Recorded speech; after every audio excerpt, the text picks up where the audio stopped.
편안한 노후 채널 시청자 여러분, 안녕하세요. 오늘 이 자리에서는 지옥 같았던 시댁 생활을 끝내고 자신과 아이의 정의를 되찾은 한 여성, 김수연 씨의 이야기를 전해드리려 합니다. 설날 전날 저녁, 서울 강남의 한 고급 아파트 단지.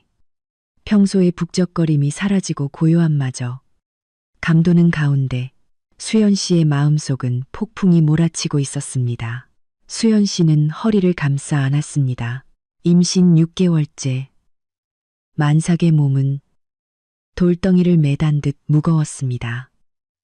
원래대로라면 편히 쉬면서 태교 음악을 듣거나 적어도 누군가의 도움을 받아야 할 때였습니다.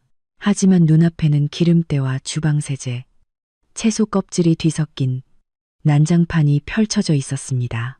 거실에서는 연말 시상식 프로그램 소리가 왁자지껄하게 울려 퍼졌고 시댁 식구들의 호탕한 웃음소리가 섞였습니다. 주방과 거실을 가르는 유리문 틈새로 독한 담배의 연기가 새어들어와 코를 찔렀고 수연 씨는 속이 울렁거렸습니다. 수연 씨는 입덧을 억지로 참으며 끓어오르는 전골 냄비로 시선을 돌렸습니다. 시어머니 이경자 씨는 수연 씨가 지난달 새로 산 고급 가죽 소파에 다리를 꼬고 앉아 해바라기 씨를 타닥타닥 소리내며 까고 있었습니다. 바로 옆에 스마트 휴지통이 놓여 있었음에도 껍질은 원목 마루 위에 가득 쌓여 있었습니다. 그 옆에는 시누이 박민지 씨가 휴대폰에 눈을 박은 채 누워 있었고 가끔씩 SNS에 우스꽝스러운 영상에 깔깔거리며 비명을 질렀습니다. 시계를 보니 이미 저녁 6시가 넘었습니다. 수연 씨는 오늘 하루 종일 쉴 새 없이 움직였습니다. 새벽 일찍 시장에 가서 갈비와 쌀을 고르고 낮에는 조상님 제사를 위한 상을 닦았고 오후에는 설날 저녁 식사 준비를 위해 주방으로 뛰어들었습니다. 남편 박준영은 정오에 퇴근했지만 아내가 얼마나 힘든지 눈곱만큼도 신경 쓰지 않았습니다. 그는 깨끗하게 샤워하고 향수를 뿌린 뒤 거실로 나가 아버지 박태호 씨와 이야기를 나누고 있었습니다. 올해 60이 넘은 박태호 씨는 9세대의 전형적인 권위적인 가장이었지만 도시 사람들의 고급스러움을 흉내내고 싶어 했습니다. 그는 타다 남은 담배를 손가락에 끼고 앉아 자욱하게 연기를 내뿜으며 세계 경제와 정치 상황에 대해 떠들어댔습니다. 부엌에서 담배 연기 때문에 콜록거리는 며느리는 안중에도 없었습니다. 수연 씨는 노릇노릇하게 삶아 윤기가 흐르는 갈비찜을 쟁반에 담아 식탁 위에 올렸습니다. 준영은 수연 씨를 곁눈질하며 아무 말 없이 퉁명스럽게 물었습니다. 양념은 갈비찜에 간장 양념 없으면 무슨 맛으로 먹으라는 거야? 수연 씨는 울컥 치밀어 오르는 분노를 억누르며 조용히 대답했습니다. 주방에서 만들고 있어요. 당신이 부엌에 가서 떡국이랑 잡채 좀 가져다 줄 수 있어요? 허리가 너무 아파서 준영이 입을 열기도 전에 태호 씨가 쾅 소리가 나게 식탁을 내리쳤습니다. 그의 목소리가 권위적으로 울려 퍼졌습니다. 사내 자식이 어딜 감히 부엌에 기웃거려. 부엌일은 여자가 하는 일이다. 네가 아내고 며느리라면 당연히 알아서 챙겨야지. 겨우 설날 밥상 차리는 것도 힘들다고 징징거리냐. 옛날에 내 어머니는 혼자서 애색 키우면서 쌀가마니를 나르셨는데도 불평 한마디 안 하셨다. 수연 씨는 얼어붙었습니다. 결혼 3년 동안 그녀는 한 번도 큰 소리를 내거나 대든 적이 없었습니다. 가정을 지키고 싶었고 자신이 자식의 도리라고 생각했기에 꾹 참았습니다. 수연 씨는 대기업 영업이사로 매달 수천만 원을 벌고 있었습니다. 반면 준영은 월급 200만 원짜리 평범한 회사원에 불과했습니다. 이 아파트도 수연 씨가 산 것이고 밖에 세워진 고급 외제차도 수연 씨가 마련했습니다. 심지어 이 집의 이쑤시개 하나까지도 수연 씨의 땀과 눈물로 번 돈이었습니다. 하지만 그들의 눈에 수연 씨는 지칠 줄 모르는 고급 식모 혹은 현금 인출기나 다름없었습니다. 수연 씨는 묵묵히 부엌으로 돌아가 요리를 하나씩 날랐습니다. 등은 땀으로 흠뻑 젖었습니다. 민지가 수연 씨가 지나가는 것을 보았지만 다리를 길게 뻗은 채 길을 비켜줄 생각조차 하지 않았습니다. 수연 씨는 돌아가야 했고 그러다가 경자 씨가 뱉어낸 해바라기 씨 껍질 더미를 밟고 미끄러져 넘어질 뻔했습니다. 경자 씨는 수연 씨를 부축해주기는커녕 혀를 찼습니다. 조심해서 다니지. 설날에 뭐라도 깨뜨리면 너는 가만 안 둘 줄 알아. 재수없는 일 만들지 말고. 수연 씨는 손톱이 살을 파고들 정도로 식탁 모서리를 꽉 잡으며 평정심을 유지하려 했습니다. 그녀의 희생과 인내는 결국 무엇으로 돌아왔습니까? 노골적인 경멸뿐이었습니다.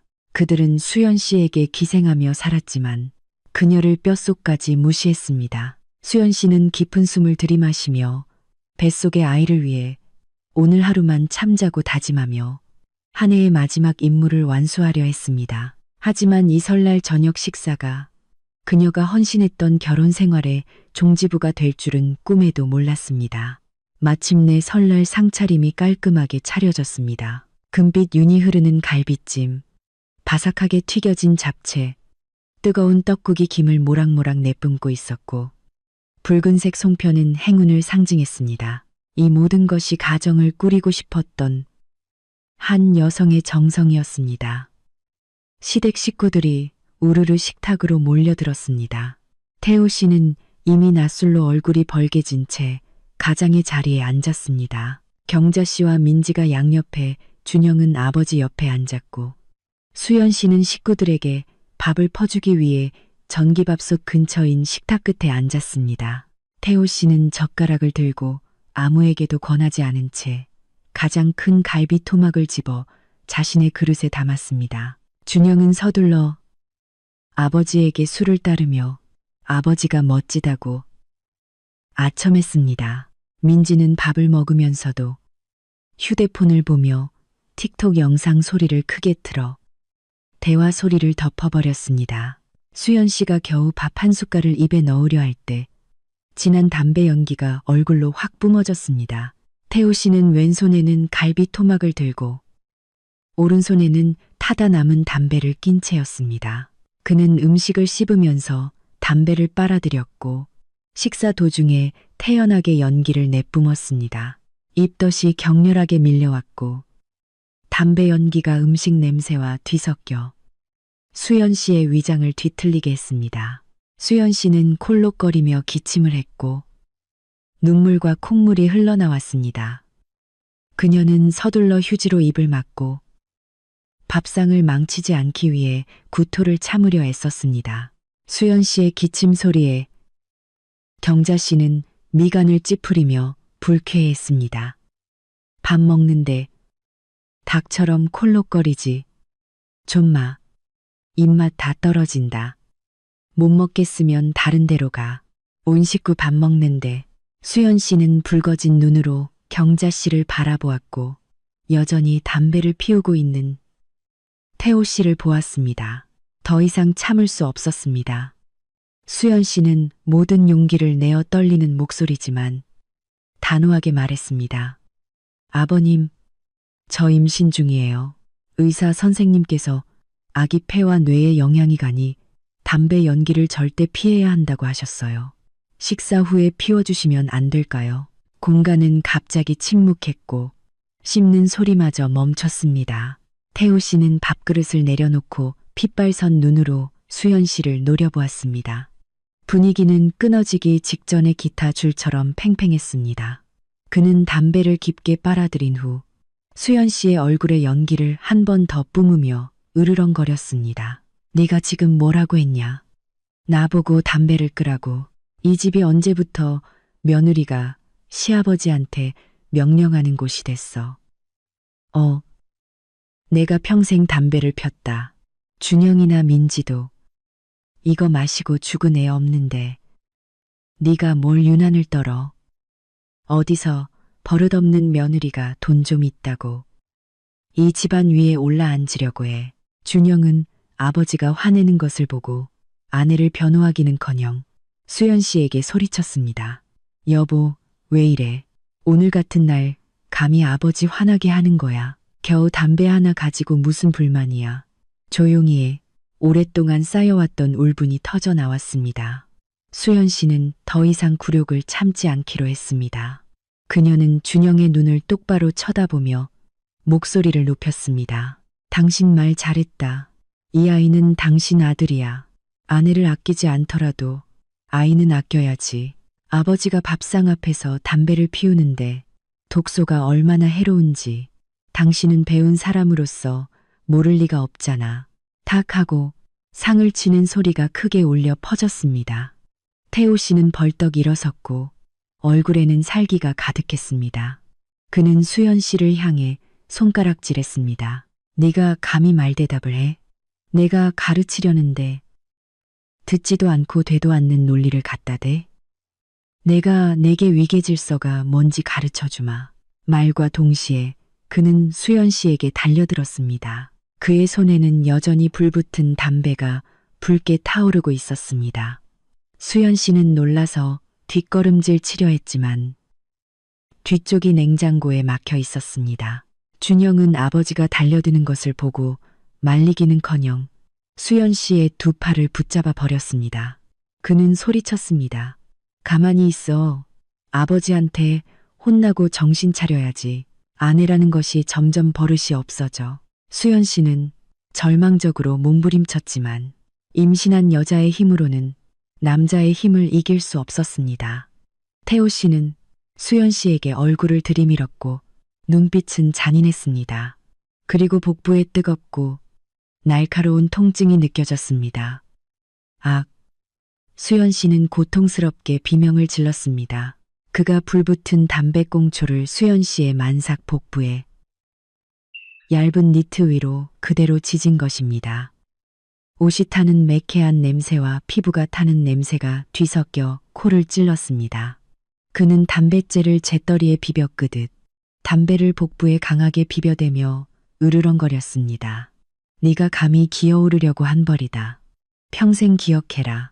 경자 씨와 민지는 눈을 크게 뜨고 바라만 볼 뿐 아무도 말리지 않았습니다. 심지어 민지의 입가에는 마치 재미있는 연극을 보는 듯한 얄팍한 비웃음이 걸려 있었습니다.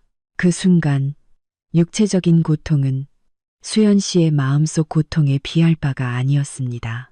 자신의 남편이 아버지와 합세해 아내와 뱃속의 아이를 고통스럽게 하는 모습은 수연 씨의 마음에 영원히 아물지 않을 상처로 새겨졌습니다. 부부의 정, 가족의 도리, 이 모든 것이 그 불행한 담배 연기와 함께 사라졌습니다. 배의 화상으로 인한 격렬한 통증은 수연 씨의 생존 본능과 극도의 분노를 일깨우는 강력한 각성제였습니다. 그녀는 더 이상 억압을 감수하는 유순한 며느리가 아니었습니다. 상처 입은 야수가 그녀 안에서 깨어났습니다. 수연 씨는 온 힘을 다해 몸을 비틀어 준영의 정강이를 강하게 걷어찼습니다. 준영은 예상치 못한 고통에 손을 놓쳤습니다. 수연 씨는 몸을 돌려 뒤로 물러났고 배를 감싸주며 헐떡였습니다. 방 안은 완전히 침묵했습니다. 태호 씨는 뭉개진 담배꽁초를 들고 여전히 서 있었는데 수연 씨의 격렬한 반항에 다소 놀란 듯 했지만 여전히 분노로 가득했습니다. 준영은 다리를 감싸쥐고 끙끙거리며 원수처럼 수연 씨를 노려보았습니다. 수연 씨는 떨리는 손으로 옷을 걷어 올렸습니다.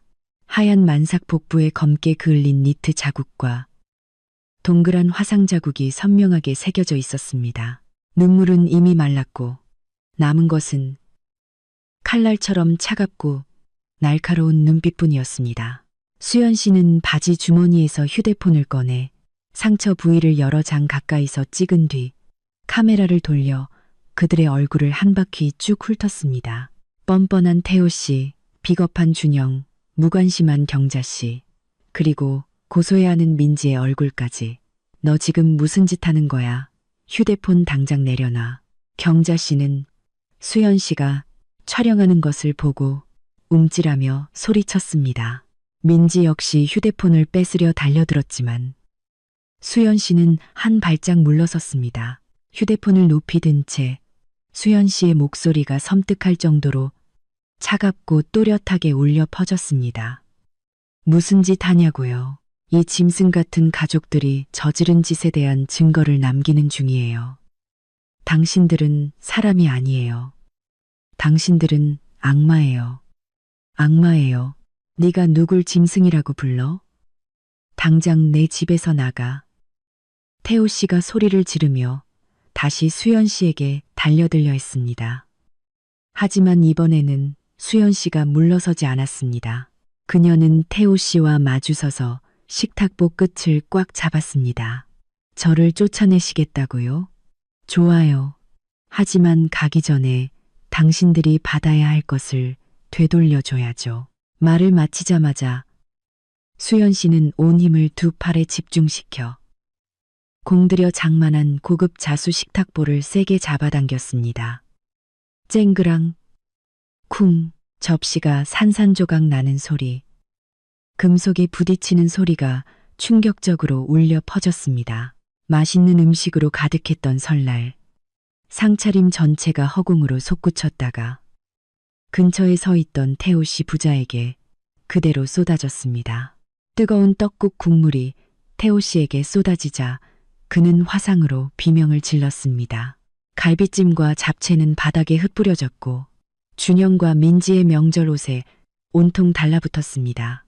간장과 국물로 흥건해졌고 음식 냄새가 진동했습니다. 고급스러웠던 거실은 순식간에 혼돈의 쓰레기장으로 변했습니다. 태호 씨는 뜨거워서 펄쩍펄쩍 뛰면서 욕설을 퍼부었습니다. 경자 씨는 입을 쩍 벌린 채 얼굴에서 핏기가 가셨습니다. 민지는 명품 원피스에 기름때가 묻자 비명을 질렀습니다. 수연 씨는 그 폐허 속에 서서 혼란 속에서 몸부림치는 그들을 바라보며 마음속으로 가벼움과 함께 통쾌함을 느꼈습니다. 이 집은 이미 끝났어요. 꼭대기부터 썩어내려 가고 있어요. 당신들은 그 허울 좋은 체면과 기생적인 가장 노릇이나 붙잡고 사세요. 난 갑니다. 수연 씨는 몸을 돌려 침실로 향했습니다. 준영은 그녀를 붙잡으려 했지만 떡국 국물이 흥건한 바닥에 미끄러져 보기 흉하게 넘어졌습니다. 수연 씨는 서둘러 옷 몇 벌과 중요한 신분증, 지갑을 가방에 쑤셔 넣었습니다. 다른 것은 필요 없었습니다. 이 집의 모든 것, TV, 냉장고, 소파까지 모두 그녀의 돈이었습니다. 하지만 이제 그녀는 그것들을 그들에게 보시하는 것으로 생각했습니다. 나중에 모든 것을 되찾을 것이지만 지금 이 방식으로는 아니었습니다. 수연 씨는 여행 가방을 끌고 문으로 향했습니다. 태우 씨는 여전히 욕설을 퍼붓고 있었습니다. 이 집에서 한 발짝이라도 나가면 다시는 돌아올 생각 마라. 버릇없는 며느리 같으니. 수연 씨는 문 앞에서 멈춰서서 그들을 마지막으로 바라보았습니다. 그녀의 눈빛에는 더 이상 정은 없었고 오직 경멸만이 남아 있었습니다. 걱정 마세요. 저는 이 지옥 같은 곳으로 절대 돌아오지 않을 겁니다. 하지만 오늘을 기억하세요. 당신들이 저와 제 아이에게 저지른 일, 저는 당신들에게 수백, 수천 배로 되갚아 줄 겁니다. 이 집에서 보내는 마지막 설날을 마음껏 즐기세요. 이제 곧 당신들 집이 아닐 테니까요. 수연 씨는 문을 쾅 닫고 그들의 혼란스러운 비명을 뒤로 했습니다. 엘리베이터에 탄 그녀는 거울에 비친 자신의 모습을 보았습니다. 머리는 헝클어져 있었고 얼굴은 창백했지만 두 눈은 결의에 찬 불꽃으로 이글거리고 있었습니다. 설날 전날 밤, 멀리서 불꽃놀이가 터지기 시작했습니다. 새해의 시작을 알리는 신호였습니다. 다른 이들에게는 기쁨의 시작이었지만 수연 씨에게는 전쟁의 시작이었습니다. 자신과 아이의 정의를 되찾고 자신들을 짓밟은 자들을 처벌하기 위한 싸움이었습니다. 그녀는 휴대폰을 꺼내 개인 변호사에게 전화를 걸었습니다. 목소리는 차분했습니다. 여보세요, 최 변호사님. 급하게 몇 가지 법률 문서를 준비해 주셔야겠어요. 그리고 남편과 시댁 식구들에게 개설해준 모든 신용카드 부가 카드를 지금 당장 정지시켜 주세요. 곧바로 택시가 화려한 불빛에 서울 밤거리를 가로질러 질주했습니다. 수연 씨는 강남 중심가의 한 특급 호텔에 체크인했습니다. 넓은 객실은 레몬그라스 아로마 향이 났고 침구는 깨끗했습니다. 그 집의 담배 냄새와 숨막히는 분위기와는 완전히 달랐습니다. 그녀는 뜨거운 물에 몸을 담갔고 물이 복부의 상처와 마음의 고통을 달래주도록 했습니다. 화상은 깊지 않았지만 여전히 따끔거렸고 시댁 식구들의 잔혹함을 상기시켰습니다. 수연 씨는 조심스럽게 약을 바르고 상처를 감쌌습니다. 뱃속의 아기가 엄마의 심경을 아는지 가볍게 발차기를 했습니다. 수연 씨는 배를 문지르며 속삭였습니다. 엄마가 미안해. 다시는 아무도 널 해치지 못하게 할게. 이제부터 엄마랑 너 둘뿐이야. 정신을 가다듬은 수연 씨는 복수 계획의 첫 단계를 실행했습니다. 바로 재정 지원을 끊는 것이었습니다. 그녀는 휴대폰으로 은행 앱을 열었습니다.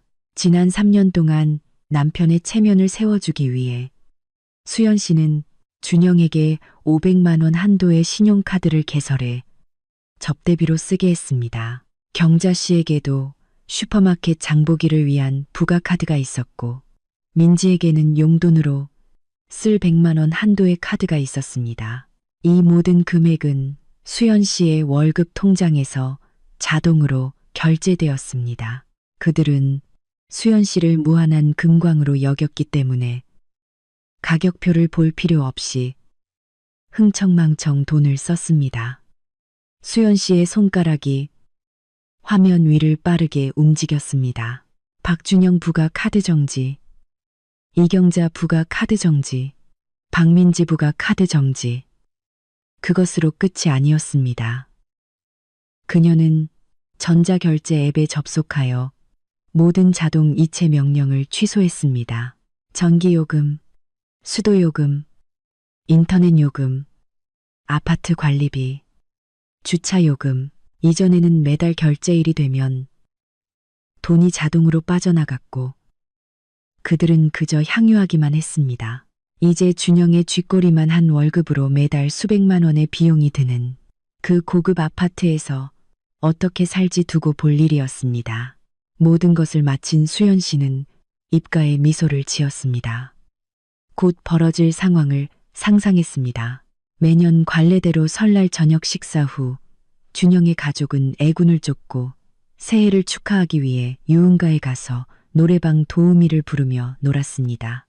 이 역시 수연 씨의 돈으로 유지해온 그들의 문란한 생활 습관이었습니다. 예상대로 1시간쯤 뒤 수연 씨의 휴대폰이 요란하게 울리기 시작했습니다. 준영에게서 온 전화였습니다. 수연 씨는 진동을 끄고 휴대폰을 뒤집어 놓았습니다. 전화가 끊기자 문자가 쏟아져 들어왔습니다. 너 지금 무슨 짓 하는 거야? 왜 카드가 안 긁혀? 당장 카드 정지 풀어. 결제 중인데 카드가 오류 났다고. 너 나 친구들 앞에서 망신시키려고 작정했어? 수연, 너 미쳤어. 당장 전화 받아. 수연 씨는 느긋하게 오렌지 주스 한 잔을 따르고 TV로 새해맞이 프로그램을 보았습니다.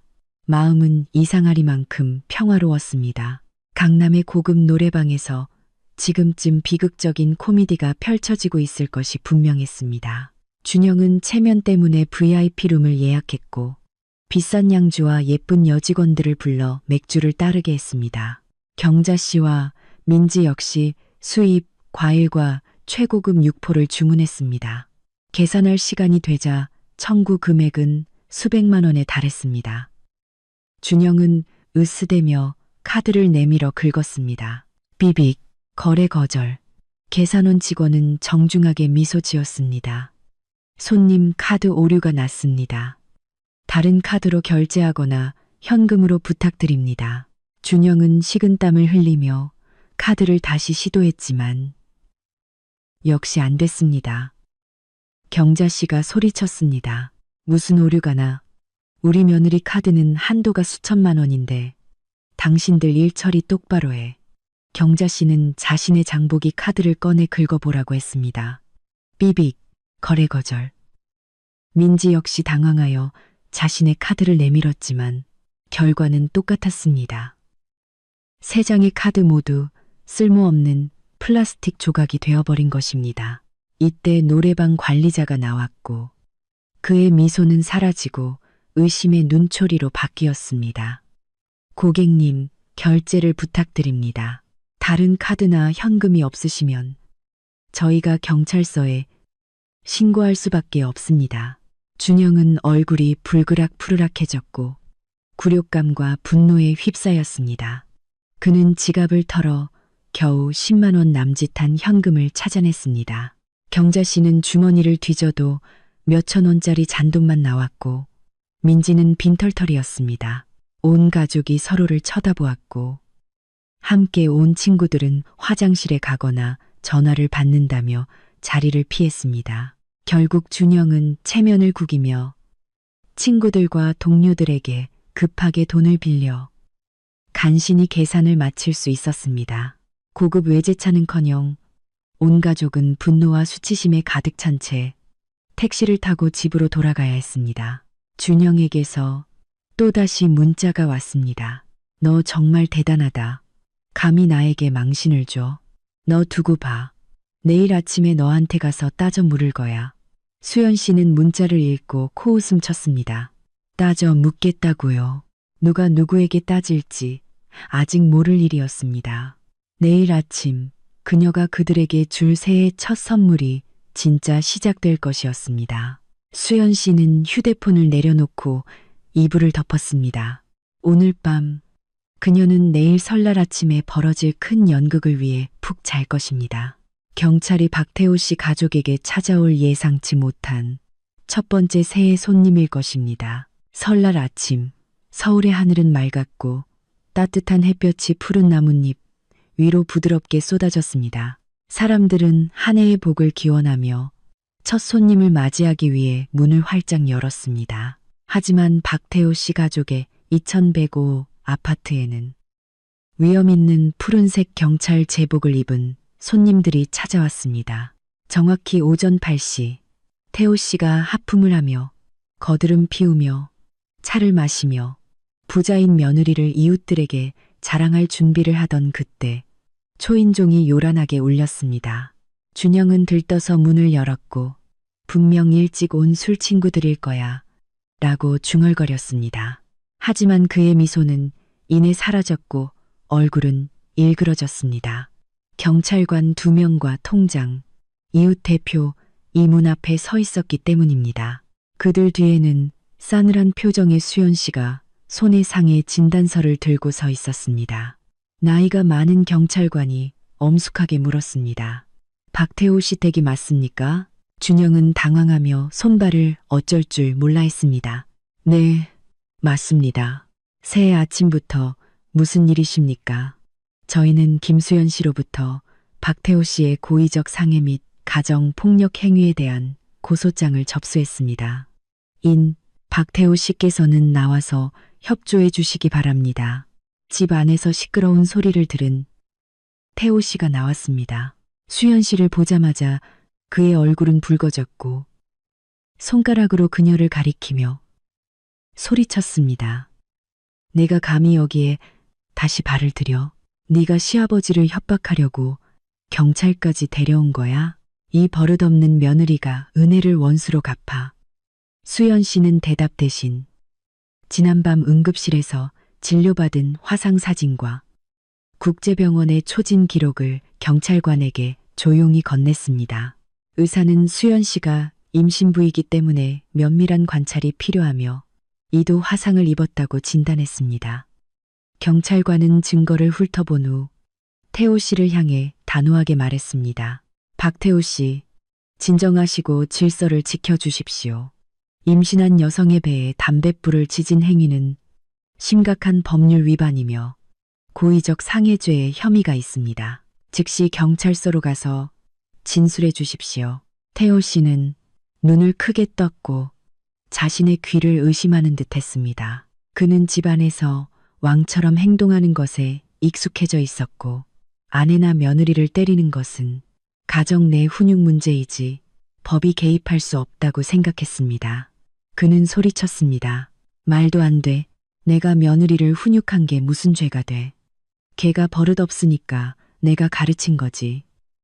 당신들은 나를 체포할 권리가 없어. 통장은 안타까운 듯 고개를 저었습니다. 박태호 씨, 본인이 자식들에게 고통을 주고 계시군요. 세상이 어느 시대인데 아직도 그런 권위적이고 폭력적인 행위를 합니까? 누구를 때리든 임신부를 폭행하는 건 정말 비인륜적입니다. 빨리 경찰관들 따라가세요. 일이 더 커지기 전에 법 집행기관의 단호한 태도에 태호 씨는 두려워하기 시작했습니다. 조금 전의 공격적인 모습은 사라지고 겁에 질린 표정으로 바뀌었습니다. 옆에 서 있던 준영 역시 얼굴이 창백해졌고 감히 아버지를 변호할 생각조차 못했습니다. 준영은 애원하는 눈빛으로 수연 씨를 바라보았습니다. 수연아, 너 지금 뭐 하는 거야? 새해 첫날부터 아버지를 체포하게 만들면 우리가 이웃들에게 무슨 낯으로 살아가. 고소 취하해줘. 수연 씨는 준영을 비웃었습니다. 당신은 당신 가족의 체면을 걱정하면서 나와 내 아이의 생명은 누가 걱정해줬나요? 당신 아버지가 내 배에 담뱃불을 지질 때 당신은 뭐 하고 있었죠? 당신은 아버지가 나를 학대하도록 내 손을 붙잡고 있었잖아요. 준영 씨, 당신도 공범이에요.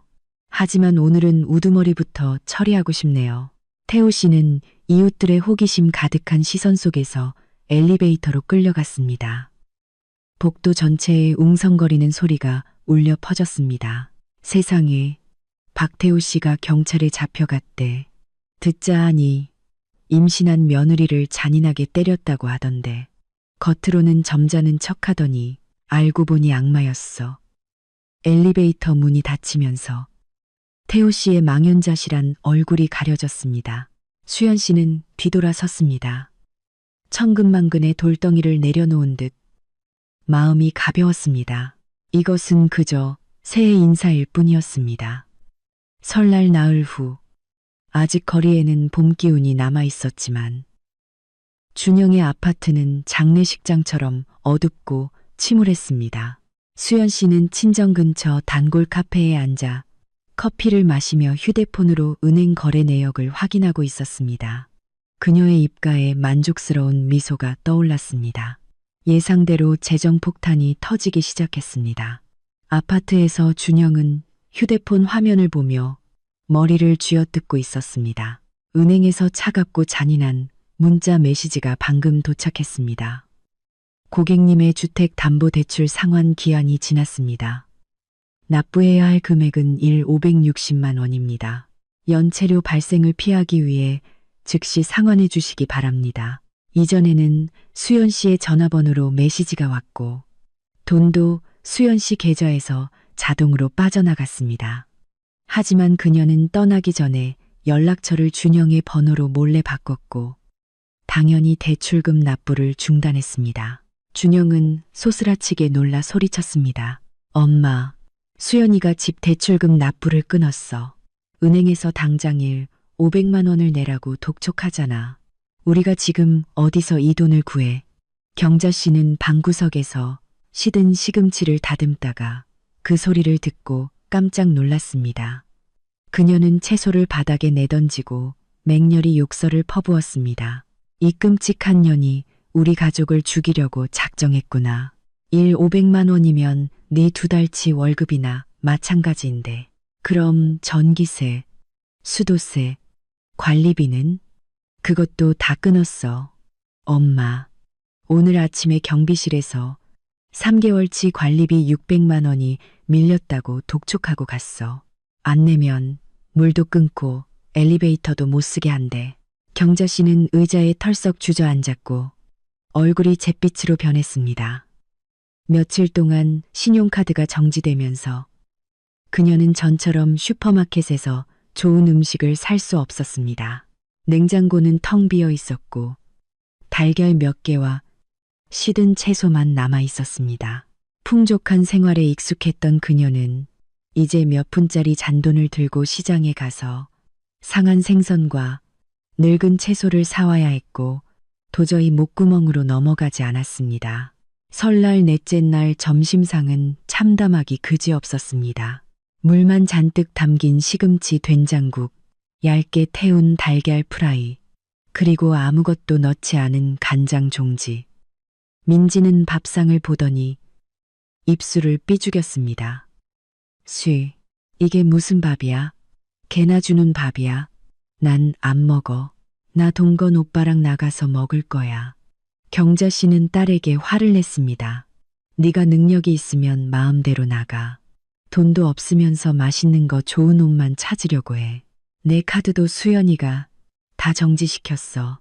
어디서 돈이 나서 놀아나려고. 민지는 턱을 치켜들고 자신감 넘치는 목소리로 말했습니다. 엄마, 걱정 마. 동건 오빠는 재벌 2세잖아. 오빠가 다 사주는데 내가 왜 걱정해? 오빠한테서 최대한 뜯어내야지. 오빠처럼 아내한테 얹혀 살다가 집도 잃고 쫄딱 굶는 신세가 되는 것보단 낫지. 준영은 너무 화가 나서 여동생을 때리려 했지만 참았습니다. 그는 무력하게 앉아 밥을 입에 넣었지만 마치 지푸라기를 씹는 것 같았습니다. 그는 수연 씨가 해준 고기와 해산물이 가득했던 밥상을 떠올렸습니다. 퇴근해서 샤워만 하고 나와 밥을 먹고 어떤 청구서도 걱정할 필요가 없었던 그 시절이 그리웠습니다. 후회가 준영의 생각 속에 스며들기 시작했습니다. 하지만 수연 씨에게 못되게 군 것에 대한 후회가 아니라 예비책을 마련하기도 전에 현금 인출기를 너무 일찍 잃어버린 것에 대한 후회였습니다. 준영은 중얼거렸습니다. 어떻게든 걔를 다시 불러와야겠어. 엄마, 이대로 가다가는 다음 달에 우리 가족 길바닥에 나앉게 생겼어. 내 월급 200만 원 가지고 기름값, 아침 식사 값도 안 돼. 은행 대출금을 어떻게 갚아. 경자 씨는 눈을 번뜩이며 간교한 희망의 빛을 냈습니다. 맞아. 네가 달콤하게 잘 구슬려야지. 임신한 여자들은 감정적이니까. 네가 걔네 부모님 댁에 가서 사과하고 무릎 꿇고 조금 울면 마음이 약해질 거야. 걔는 아직 너를 많이 사랑해. 내가 다 알아. 걔가 돌아와서 진명이를 내 이름으로 바꾸게 하면 그때는 네 마음대로 해도 돼. 두 모자는 소곤거리며 수연 씨를 속여 다시 데려올 음모를 꾸몄습니다. 하지만 그들은 수연 씨가 이미 그들보다 10걸음 앞서 있었다는 것을 몰랐습니다. 그리고 수연 씨가 던질 다음 카드는 바로 귀한 신우이의 유일한 희망을 겨냥한 것이었습니다. 수연 씨의 게으르고 허영심 많은 신우이 민지는 핑크빛 꿈속에서 살고 있었습니다. 그녀는 자신이 진정한 재벌 2세라고 믿는 김동건이라는 남자와 막 사귀기 시작했습니다. 그 남자에게 걸맞은 짝이 되기 위해 민지는 수연 씨가 집에 없을 때 그녀의 물건을 잠시 빌리는 것을 주저하지 않았습니다. 그날 저녁 수연 씨는 민지를 미행하기 위해 고용한 사립 탐정에게서 문자 메시지를 받았습니다. 첨부된 사진에는 민지가 강남 중심가의 5성급 프랑스 레스토랑에서 우아하게 사진을 찍고 있는 모습이 담겨 있었습니다. 그녀의 목에는 금강석이 박힌 백금 목걸이가 반짝였고 옆에는 반짝이는 검은색 디올 레이디 가방이 놓여 있었습니다. 이 물건들은 수연 씨가 설날 전날 밤에 사라진 것을 발견했지만 아직 돌려받지 못한 물건들이었습니다.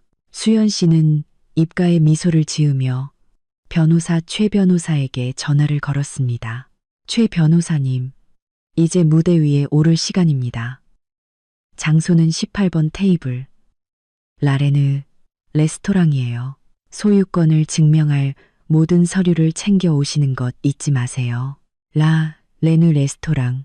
은은한 촛불과 감미로운 음악 속에서 민지는 요염하게 자세를 취하며 사진을 찍고 있었습니다. 그녀는 의도적으로 디올 가방이 사진 구도 안에 들어오도록 했습니다. 맞은편에 앉은 동거는 부러움과 욕망이 뒤섞인 눈빛으로 민지를 바라보았습니다.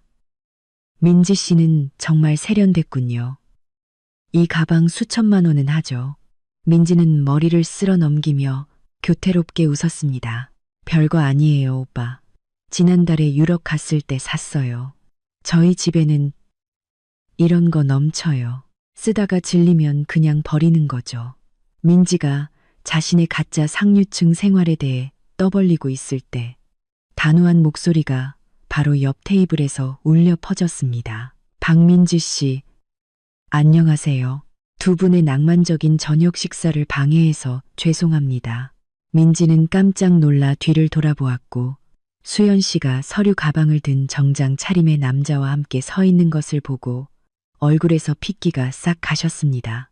언니, 수연 언니, 여기서 뭐 하세요? 수연 씨는 민지에게 대답하는 대신 동건을 보며 사교적인 미소를 지었습니다. 안녕하세요. 저는 민지 씨의 형님입니다. 민지 씨가 저의 옷장에서 허락 없이 잠시 빌려간 물건 몇 가지를 돌려받으러 왔습니다. 민지는 당황하여 말을 더듬었고 땀이 비오듯 흘러 두꺼운 화장이 지워졌습니다. 무슨 헛소리예요. 이건 제 거예요. 언니는 저를 모함하지 마세요. 최 변호사가 앞으로 한 걸음 나아가 서류와 구매 영수증을 푸아그라 접시 옆 테이블에 놓았습니다. 그의 목소리는 전문적이었지만 면도날처럼 날카로웠습니다. 박민지 씨, 이디올 레이디 가방과 현재 착용하고 계신 다이아몬드 목걸이의 구매 영수증입니다. 모두 제 의뢰인인 김수연 씨의 이름으로 되어 있습니다. 저희는 박 씨가 설날 이틀 전 김 씨의 방에 몰래 들어가 물건을 훔치는 장면이 담긴 CCTV 영상도 확보했습니다. 200만 원 이상의 재산을 훔치는 행위는 형사 범죄에 해당됩니다. 지금 이 자리에서 자발적으로 반납하시겠습니까? 아니면 저희가 경찰을 불러 처리하게 할까요? 동거는 도둑질과 경찰이라는 단어에 안색이 변했습니다. 그는 의심과 경멸이 가득한 눈으로 민지를 바라보았습니다. 민지, 이게 어떻게 된 거야? 너는 부잣집 딸이고 명품이 넘쳐서 버린다고 하지 않았어? 알고 보니 너 소매치기였어. 민지는 공황 상태에 빠져 동건의 팔을 잡았습니다. 동건 오빠, 제 말 좀 들어봐요. 이 여자가 저를 질투해서 없는 이야기를 꾸며내는 거예요. 절 믿어주세요. 동건은 민지의 손을 거칠게 뿌리치고 마치 전염병이라도 옮을까 두려운 듯 옷을 털며 일어섰습니다. 그만해. 증거가 이렇게 명확한데도 변명이야? 나는 사기꾼 같은 인간은 정말 싫어. 우리 헤어지자. 다시는 연락하지 마. 말을 마친 동건은 뒤도 돌아보지 않고 그대로 가버렸습니다. 민지는 그 자리에 얼어붙었고 눈물로 마스카라가 번졌습니다. 수연 씨는 차갑게 그녀를 내려다보았습니다. 목걸이 빼고 가방 내놔. 아니면 정말 경찰을 부를까? 민지는 떨면서 목걸이를 빼 식탁 위에 던지고 가방을 수연 씨 쪽으로 밀었습니다. 그녀의 눈빛에는 증오가 가득했습니다. 네가 날 망쳤어. 네가 내 부자 남자친구를 잃게 했어. 너를 저주할 거야. 수연 씨는 자신의 물건을 집어 조심스럽게 확인한 후 종이 가방에 넣었습니다. 떠나기 전 그녀는 민지의 귀에 속삭였습니다. 네가 스스로를 망친 거야, 민지야. 분수에 맞게 살아야지. 남의 기름을 내 몸에 바르려 하지 마. 이 교훈은 공짜로 주는 거야. 고마워할 필요 없어. 수연 씨와 변호사는 레스토랑을 나섰고 민지는 주변 사람들의 수군거림과 비웃음 속에서 홀로 남겨졌습니다. 이 굴욕감은 오랫동안 그녀를 괴롭힐 것이 분명했습니다. 레스토랑 사건 이후 수연 씨의 시댁 식구들은 궁지에 몰린 짐승처럼 닥치는 대로 물어뜯기 시작했습니다. 그들은 뉘우치기는커녕 수연 씨의 명예와 직장을 공격하는 치졸한 전략으로 선회했습니다. 설날 8일 다시 출근하는 첫날 아침, 수연 씨가 강남의 A급 오피스 건물 로비에 내리자 소란스럽게 모여있는 군중을 발견했습니다. 군중 한가운데에는 경자 씨가 머리를 풀어헤친 채 낡은 갈색 옷을 입고 서 있었고, 손에는 붉은색 글씨로 휘갈겨 쓴 플래카드를 들고 있었습니다. 여성이사 김수연, 돈 벌더니 친구 바꾸고 남편 바꿔, 시부모 폭행하고 온 가족을 길거리로 내쫓다. 경자 씨는 비참하게 울부짖으며 주변의 구경꾼들에게 하소연했습니다. 하늘이시여, 땅이시여, 이웃 여러분, 여기 와서 보세요. 우리 며느리가 이사랍시고 돈 좀 벌더니 시부모를 개만도 못하게 취급해요. 남편과 시아버지까지 때려서 상처 입히고 이제는 문까지 잠가서 우리를 못 들어오게 하고 계단 밑에서 자게 만들었어요. 세상에 도리가 어디 있고 정의가 어디 있습니까? 준영은 옆에서 불쌍한 효자 연기를 하며 고개를 숙이고 있었고 가끔씩 악어의 눈물을 닦는 시냅을 했습니다. 군중들은 수군거리며 손가락질하기 시작했습니다. 사정을 모르는 많은 사람들이 수연 씨를 악의적인 시선으로 보았습니다. 건물 경비원들은 노인이 울고불고 하는 상황에 강력하게 개입하지 못하고 우왕좌왕했습니다. 수연 씨는 깊은 숨을 들이마시고 정장을 매만진 뒤 고개를 꼿꼿이 들고 로비로 걸어 들어갔습니다. 경자 씨는 수연 씨를 보자마자 달려들어 머리채를 잡으려 했지만 경비원들이 재빨리 막았습니다. 네가 드디어 왔구나. 이 여우 같은 년, 내 집 내놔. 우리 가족의 정의를 돌려줘. 경자 씨는 일부러 큰 소리로 울부짖었고 수연 씨의 상사들이 듣기를 바랐습니다. 그녀가 바라던 대로 인사 담당 이사와 외국인 총지배인이 손님을 맞이하기 위해 엘리베이터에서 로비로 내려왔습니다. 총지배인은 혼란스러운 광경에 미간을 찌푸리며 영어로 수연 씨에게 물었습니다. 수연, 무슨 일입니까? 왜 회사 로비에서 당신에게 반대하는 시위가 벌어지고 있는 거죠? 이것은 우리의 전문적인 이미지에 매우 나쁜 영향을 줍니다. 수연 씨는 침착하게 상사에게 대답했습니다. 그녀의 목소리는 군중 전체가 들을 수 있을 만큼 또렷했습니다. 이사님, 이것은 개인적인 문제이며 불편을 드려 죄송합니다. 이들은 제 시어머니와 남편입니다. 저는 가정폭력으로 이혼 소송을 제기한 후 그들이 저를 협박하고 명예를 훼손하려 하고 있습니다. 제가 즉시 이 문제를 해결하겠습니다. 상사는 고개를 끄덕이며 엄숙하게 말했습니다. 당신에게 이 문제를 잠재울 시간을 1시간 주겠습니다. 우리 파트너가 도착했을 때 이 난장판을 보고 싶지 않습니다. 수연 씨는 경자 씨와 준영을 향해 얼음장처럼 차가운 눈빛으로 돌아섰습니다. 두 분 연기는 충분히 했나요? 길바닥에서 징징거리고 싶으면 다른 곳을 찾아가세요. 여기는 CCTV가 모두 녹화하고 있어요. 제가 시부모를 폭행했다고 모함했죠. 증거가 있나요? 하지만 저는 태호 씨가 제 배에 담뱃불을 지진 증거를 모두 가지고 있어요. 경자 씨는 잠시 멈칫했지만 이내 목에 핏대를 세우며 우겼습니다. 무슨 증거? 네가 말만 잘하지. 나는 네가 돈이랑 집 열쇠 내줄 때까지 여기서 앉아 있을 거야. 수연 씨는 경자 씨를 불쌍하다는 듯이 미소 지었습니다. 좋아요. 크게 놀고 싶으시다면 놀아드리죠. 증거를 원하시죠?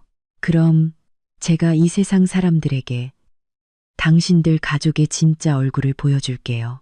수연 씨는 휴대폰을 꺼냈습니다. 경비원을 불러 그들을 쫓아내려는 것이 아니라 그들이 눈물로 흑백을 뒤집을 수 있다고 생각한 언론 전선에서 치명적인 반격을 가하기 위함이었습니다. 수연 씨는 많은 사람들이 보는 앞에서 그들과 말싸움을 벌여 품위를 잃고 싶지 않았습니다. 그녀는 경자 씨가 햇볕 아래서 목이 쉬도록 소리치도록 내버려둔 채 조용히 사무실로 올라갔습니다. 자리에 앉은 수연 씨는 컴퓨터를 켜고 아파트 CCTV 시스템에 접속했습니다. 다행히 출장이 잦았던 업무 특성상 그녀는 가장 좋은 4K 해상도의 선명한 영상과 음성을 클라우드에 직접 저장하는 카메라를 설치해 두었습니다. 준영 가족은 기술에 대해 무지했기 때문에 카메라가 그저 재미로 설치된 것이라 생각했거나 수연 씨가 떠났으니 더 이상 볼 수 없다고 생각했습니다. 수연 씨는 태호 씨가 담배를 피우는 순간부터 그녀의 배에 담뱃불을 지지고 준영이 그녀의 팔을 붙잡는 장면, 그리고 그녀가 밥상을 뒤엎고 떠나는 장면까지 5분 길이의 클립으로 편집했습니다. 태호 씨의 모든 상스러운 욕설, 준영의 비열함, 경자 씨의 무관심, 그리고 민지의 고소한 웃음까지 모든 것이 생생하고 진실하게 담겨 있었습니다. 수연 씨는 이 영상을 자신의 개인 페이스북 페이지에 올리는 동시에 아파트 주민그룹 채팅방과 강남 맘카페 같은 큰 온라인 커뮤니티에도 보냈습니다. 짧은 메시지와 함께였습니다. 불효 며느리의 진실. 시아버지가 임신 6개월 며느리 배에 불붙은 담뱃불을 지지고 모범 남편이 아버지를 위해 아내의 팔을 잡고 훈육을 돕는 순간입니다. 가만히 있으려 했으나 바람이 멈추지 않네요. 네티즌 여러분의 공정한 의견을 구합니다. 단 15분 만에 게시물은 폭풍처럼 확산되었습니다. 수천 건의 공유와 수만 건의 분노 댓글이 폭포수처럼 쏟아졌습니다. 이게 뭐야? 세상에 사람이 아니라 짐승이네. 저 남편 정말 비열하다. 아내 팔 잡는 것 좀 봐. 가서 한 대 때리고 싶다. 저 시아버지 당장 감옥에 썩어야 한다. 임신부한테 담뱃불을 지르다니 너무 악랄해. 저들이 아까 그 회사 앞에서 징징거리고 있던 사람들이야. 적반하장도 유분수지. 회사 주변과 길거리의 눈카메라들도 최고 속도로 작동하기 시작했습니다. 그들은 영상을 빠르게 공유하며 준영의 이름과 경자 씨의 이름을 태그했습니다. 심지어 민지의 페이스북도 찾아냈습니다. 회사 로비에서 경자 씨는 앉아서 물을 마시며 쉬고 있었는데 주변 사람들이 자신을 바라보는 시선이 완전히 달라진 것을 느꼈습니다. 더 이상 호기심이나 동정심이 아니라 혐오감과 경멸이었습니다. 근처에서 커피를 팔던 한 아주머니는 휴대폰 스피커를 최대로 키워 영상을 틀었고 태호 씨가 며느리에게 욕설을 퍼붓는 소리가 쩌렁쩌렁 울려 퍼졌습니다. 아주머니는 마시던 물잔에 남은 물을 경자 씨 발 앞에 휙 뿌렸습니다. 나이 먹고 그렇게 비인륜적으로 살지 마세요.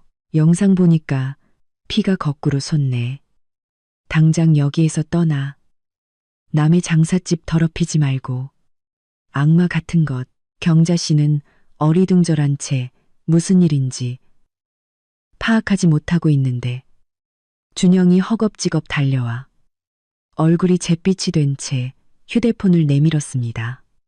엄마, 큰일 났어. 수연이가 설날 전날 영상 찍은 걸 인터넷에 올렸어. 온 세상 사람들이 우리 욕하고 있어.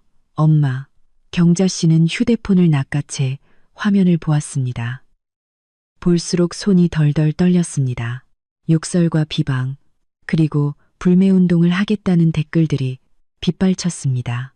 그녀는 충격을 받아 혈압이 떨어지며 바닥에 쓰러졌습니다. 이번에는 정말 자승자박이었습니다. 불효 며느리 연극은 가장 참담하게 막을 내렸고 그들의 가족은 사회 전체의 비난의 중심이 되었습니다.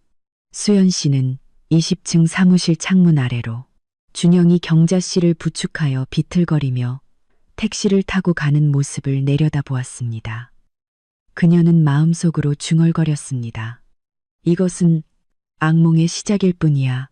사랑하는 시댁 식구들아. 수연 씨가 만들어낸 언론 폭풍은 박태호 씨 가족의 명예를 진흙탕 속으로 처박았습니다.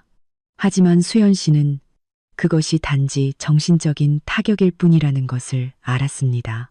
이 암덩어리를 뿌리 뽑으려면 그들의 마지막 물질적 의지처인 강남의 고급 아파트를 공격해야 했습니다. 수연 씨는 변호사 사무실에 앉아 최 변호사와 마주하고 있었습니다. 테이블 위에는 그녀의 재산 소유권을 증명하는 두꺼운 서류철이 놓여 있었습니다. 이 아파트는 결혼 2년 전 수연 씨가 저축한 돈과 친정 부모님의 도움으로 구매한 것이었습니다. 등기부 등본에는 오직 수연 씨의 이름 김수연만 있었습니다. 당시 준영은 청운반지조차 할부로 사야 했던 가난한 남자친구였기에 이 집에 단 한 푼도 기여하지 않았습니다. 최 변호사는 빨간 도장이 찍힌 미리 준비된 문서를 수연 씨에게 내밀었습니다. 이것은 거주 중단 및 부동산 인도를 요구하는 통지서입니다. 거주법과 소유권법에 따라 그들이 호적에 이름이 없고 소유권도 없기 때문에 의뢰인께서는 그들을 집에서 쫓아낼 완전한 권리가 있습니다. 저는 그들이 못 받았다고 부인할 수 없도록 우편 발송 보고서를 통해 문서를 전달하고 아파트 현관에 게시해 두었습니다. 수연 씨는 통지서를 들고 단호하고 명확한 문구들을 읽었습니다. 그녀가 준 기한은 3일이었습니다. 그들이 쓰레기를 치우고 그녀의 삶에서 사라질 수 있는 3일. 그날 오후 수연 씨는 경비원으로부터 우편 배달부가 준영에게 직접 서류를 전달했다는 연락을 받았습니다. 그녀는 카메라를 켜서 그들의 반응을 보았습니다. 거실에서 준영은 손을 떨면서 서류를 읽고 있었습니다. 그는 경자 씨에게 소리쳤습니다. 엄마, 수연이가 진짜로 우리를 내쫓으려고 해. 3일 기한을 줬어. 안 나가면 강제 집행한대. 소파에 길게 누워 오이 마스크팩을 하고 있던 경자 씨는 그 소리를 듣고 벌떡 일어나 마스크팩 조각들을 바닥에 내팽개쳤습니다. 뭐라고? 감히 나를 쫓아내? 이 집은 내 아들 집이야. 내가 시어머니인데 살 권리가 있어. 이 건방진년이 정도껏 해야지. 집 서류 다시 확인해봐. 내 이름이 없는지. 준영은 절망감에 머리를 쥐어뜯으며 말했습니다. 없어요. 엄마, 집 살 때 나한테 돈이 어디 있었어. 걔 혼자 명의로 했어. 이제 법이 걔를 보호해. 우리는 얹혀 사는 사람이었을 뿐이야. 구석에서 매니큐어를 바르던 민지는 짜증을 냈습니다. 오빠는 남편이라는 사람이 집 명의를 왜 혼자 이름으로 하게 놔뒀어. 진짜 멍청해. 이제 길거리에서 살게 되면 친구들한테 얼마나 창피한지 알아? 오빠가 알아서 해. 태호 씨가 방에서 나왔는데 얼굴은 분노로 가득했습니다. 설날 아침 경찰에 소환된 일은 여전히 그를 분통 터지게 만들었습니다. 그는 준영의 손에서 서류를 낚아채 갈기갈기 찢어 바닥에 던지고 미친 듯이 발바댔습니다. 나는 안 나갈 거다. 여기가 며느리 집이면 내 집이기도 해. 나는 여기서 버틸 거야. 걔가 나한테 뭘 할 수 있는지 두고 보자고. 누가 감히 내 발톱 하나라도 건드리면 칼로 찔러 죽일 거야. 준영은 아버지를 보고 어머니를 보더니 궁지에 몰린 사람의 무모한 눈빛으로 말했습니다. 맞아. 아빠 말이 맞아. 우리 여기서 버티자. 법도 인정이라는 게 있지. 걔가 시부모를 길거리로 내쫓는다고 소문을 내면 걔가 감히 강행할 수 없을 거야. 카메라를 통해 그들의 대화를 들은 수연 씨는 그저 쓴웃음만 지었습니다. 그들은 아직도 수연 씨를 예전의 순한 김수연으로 생각하고 있었습니다. 그들은 사랑이 죽었을 때 친절함도 발붙일 곳이 없다는 것을 이해하지 못했습니다. 사흘 후 그녀는 그들에게 법의 지상주의가 무엇인지 보여줄 것입니다. 사흘은 빠르게 지나갔지만 준영 가족이 이사할 기미는 전혀 보이지 않았습니다. 오히려 그들은 수연 씨의 인내심에 도전하려는 듯 그녀의 아파트를 말 그대로 쓰레기 요새로 만들고 있었습니다. 넷째 날 아침, 수연 씨는 주민그룹 채팅방에서 이웃들의 불만 메시지를 받았습니다. 그들은 2105호에서 역겨운 냄새가 진동한다고 불평했습니다. 수연 씨는 사무실에서 카메라를 확인하고 구역질을 참아야 했습니다. 한때 고급스럽고 깨끗했던 집은 이제 전쟁터와 다름없었습니다. 태호 씨는 수연 씨가 들어오지 못하게 하기 위해 현관문 자물쇠를 직접 용접한 자물쇠로 교체했습니다. 하지만 더 끔찍한 것은 그들이 문 안팎에서 한 짓이었습니다. 그들은 가장 지독한 냄새가 나는 삭힌 음식물 쓰레기를 사서 그것을 섞어 비싼 나무 현관문과 복도 벽에 바르고 심지어 거실 바닥 입구에도 쏟아부었습니다. 그들의 목적은 명확했습니다. 집을 악취로 가득 찬 더러운 곳으로 만들어 수연 씨가 감히 들어올 엄두를 내지 못하게 하고 그 불결함을 비열한 부적처럼 사용하려는 것이었습니다. 거실의 하얀 벽에는 민지가 붉은 립스틱으로 악의적인 글씨를 휘갈겨 놓았습니다. 이 집에 귀신이 산다. 불효 며느리는 죽어서도 편치 못하리. 나쁜 땅에는 들어오지 마라. 경자 씨는 너저분한 모습으로 집 안을 돌아다니며 하루 종일 중얼거리며 저주를 퍼부었습니다. 그들은 라면과 생수를 방구석에 쌓아두고 장기전에 대비하고 있었습니다. 준영은 가죽이 찢어진 소파에 누워 휴대폰 게임을 하며 코를 찌르는 악취를 무시했습니다. 그들은 이러한 치졸한 행위가 수연 씨를 겁먹게 하고 그녀가 더러움을 혐오하고 체면을 중시하는 사람이기에 이들과 엮이지 않으려 포기할 것이라고 생각했습니다. 하지만 그들은 완전히 착각했습니다. 그들의 불결함은 수연 씨가 그들을 자신의 삶에서 더 빨리 몰아내도록 결심하게 했을 뿐입니다. 수연 씨는 직접 그 쓰레기 더미에 손을 댈 필요가 없었습니다. 그녀가 번 돈에는 힘이 있었습니다. 수연 씨는 특수 폐기물 처리를 전문으로 하는 산업 청소업체에 최고급 청소 서비스를 예약했습니다. 그리고 전문 경호업체의 건장한 남자 10명으로 구성된 팀을 요청했습니다. 가장 중요한 것은 그녀는 내일 강제 퇴거를 위한 현장 기록을 위해 법원 집행관실에 연락하여 입회인을 보내달라고 요청했습니다. 수연 씨는 준영에게 마지막 문자를 보냈습니다. 위협이 아니라 차가운 통보였습니다. 당신들은 오늘 밤 이 쓰레기 속에서 마음껏 즐기세요. 내일 아침 나는 유기성 쓰레기와 인간 쓰레기 모두를 내 집에서 치워버릴 겁니다. 놀이 시간은 끝났어요. 준영은 문자를 읽고 코웃음 쳤고 부모에게 말했습니다. 제가 협박하는 거야. 감히 오지도 못할 걸. 이 삭힌 음식물 냄새 때문에 쟤는 발도 못 들여놓을 거야. 다들 마음 편히 자. 이 가족의 무지와 망상은 정말 끝이 없었습니다. 오전 8시 아파트 로비 앞에 덮개가 씌워진 트럭 한 대와 16인승 차량 2대가 멈춰 섰습니다. 수연 씨는 차에서 내렸고 옆에는 최 변호사 그리고 카메라와 기록 장부를 든 법원 집행관 2명이 깔끔한 제복을 입고 함께했습니다. 그 뒤에는 선글라스를 낀 건장한 남자 경호원, 신명과 방독면 등 보호 장비를 완벽하게 갖춘 산업 청소팀이 있었습니다. 이 거대한 인력의 등장은 아파트 단지 전체를 소란스럽게 만들었습니다. 건물 관리 사무소에서도 질서 유지를 위해 직원들을 보냈습니다. 우리는 21층으로 향했습니다. 엘리베이터 문이 열리자마자 삭힌 음식물과 쓰레기 냄새가 진동했습니다. 경호원들은 미간을 찌푸렸지만 전문적인 대여를 유지했습니다.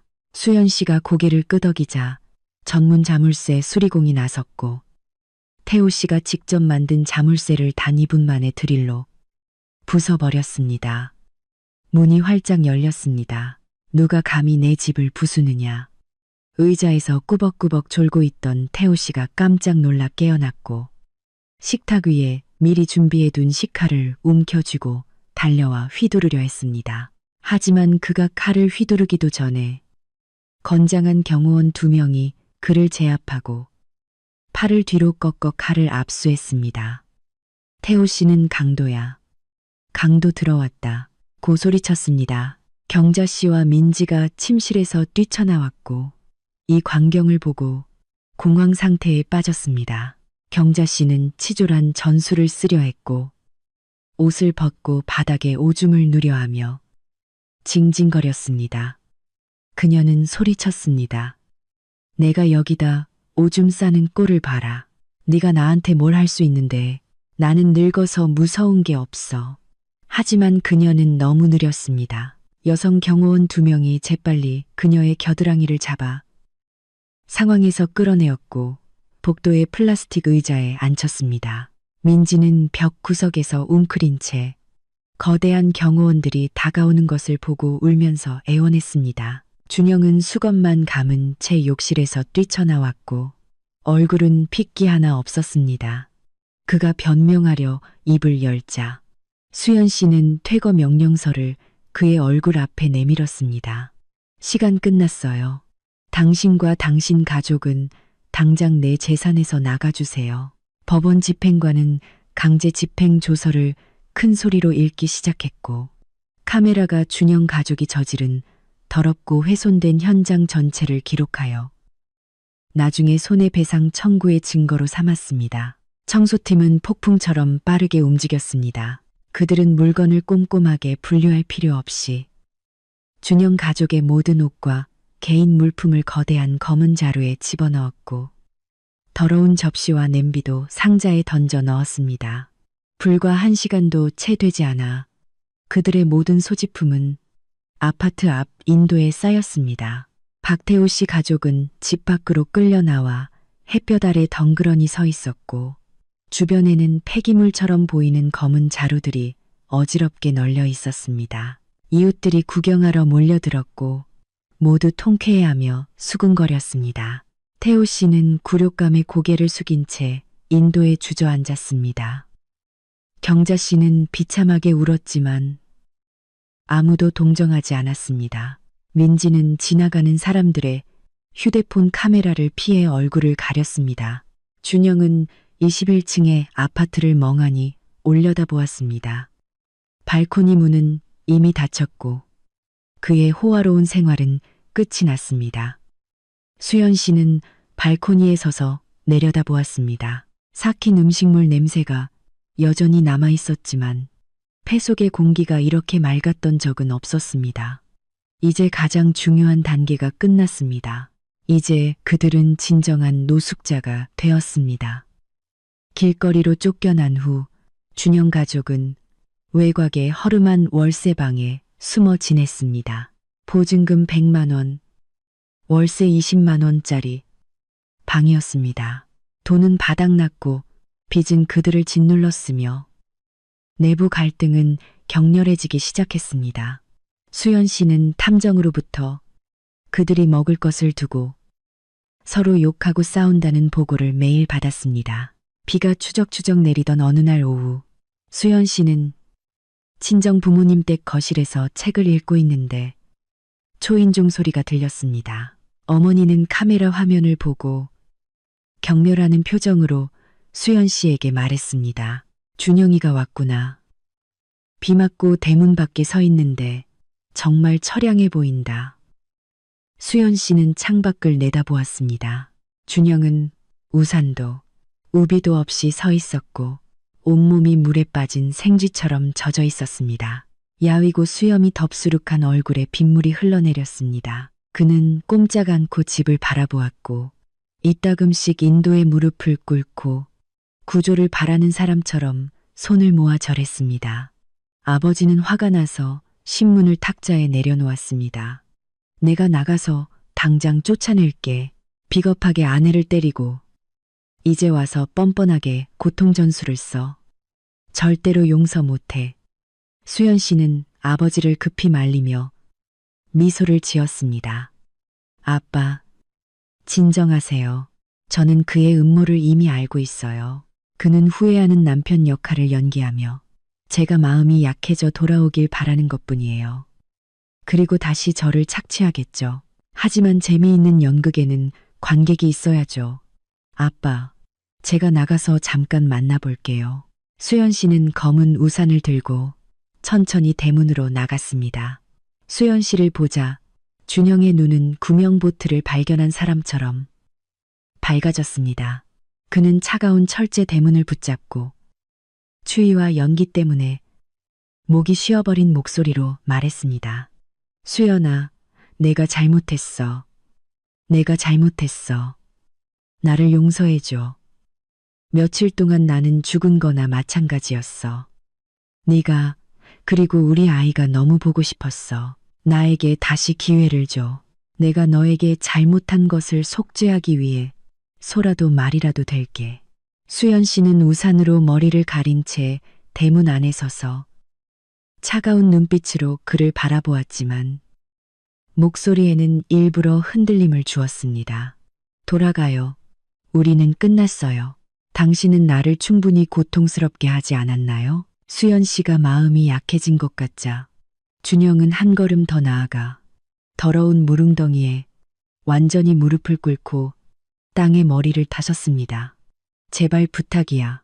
우리 부모님은 늙으셨고 민지는 아직 철이 없어. 이 모든 것은 나약한 나 때문이야. 이제 우리 가족은 너무 고통스러워. 벌을 받고 있다고. 부부의 정을 생각해서 뱃속의 아이를 생각해서 나에게 살 길을 열어줘. 그의 눈물은 빗물과 섞여 흘러내렸고 모습은 매우 비참했습니다. 예전의 수연 씨였다면 마음이 약해져 문을 열었을 것입니다. 하지만 오늘의 수연 씨는 그의 어두운 속마음을 꿰뚫어 보았습니다. 수연 씨는 한숨을 쉬며 눈물을 닦는 시력을 했습니다. 알았어요. 일어나요. 비 맞으면 감기 걸려요. 집에 들어와서 몸 좀 말리고 이야기해요. 준영은 기쁨에 차서 벌떡 일어나 비틀거리며 수연 씨를 따라 들어왔습니다. 그는 자신의 고통 전술이 완벽하게 성공했다고 확신했습니다. 그는 이 문이 집으로 돌아가는 길이 아니라 수연 씨가 미리 쳐놓은 마지막 덫으로 이끄는 길이라는 것을 몰랐습니다. 수연 씨는 준영을 거실로 안내하고 몸을 말리도록 낡은 수건을 건넸습니다. 부모님은 충돌을 피하기 위해 수연 씨의 뜻대로 방 안에 계셨고 두 사람만의 공간을 남겨두었습니다. 준영은 머리를 닦으면서 수연 씨 부모님의 넓고 깨끗한 집을 흘큰거렸습니다. 그의 탐욕스러운 눈빛은 명확했습니다. 그는 가난한 신세를 한탄하는 노래를 시작했고 수연 씨가 돌아와서 이전 아파트를 팔고 온 가족이 함께 살 더 큰 집을 산다면 밝은 미래가 있을 것이라고 약속했습니다. 여보, 이제 우리 처음부터 다시 시작하자. 내가 열심히 일할게. 당신은 아버지에 대한 고소만 취하해줘. 그리고 부모님을 다시 모셔와서 아이를 돌보게 하자. 시부모 없이 귀한 손자를 키우면 얼마나 안타깝겠어. 수연 씨는 조용히 들었고 가끔 가볍게 고개를 끄덕여 그가 자신의 말에 넘어가고 있다고 믿게 했습니다. 약 30분 동안 설득한 후 수연 씨가 피곤해 보이자 준영은 눈치껏 자리에서 일어났습니다. 그는 푹 쉬어 내일 또 보러 올게.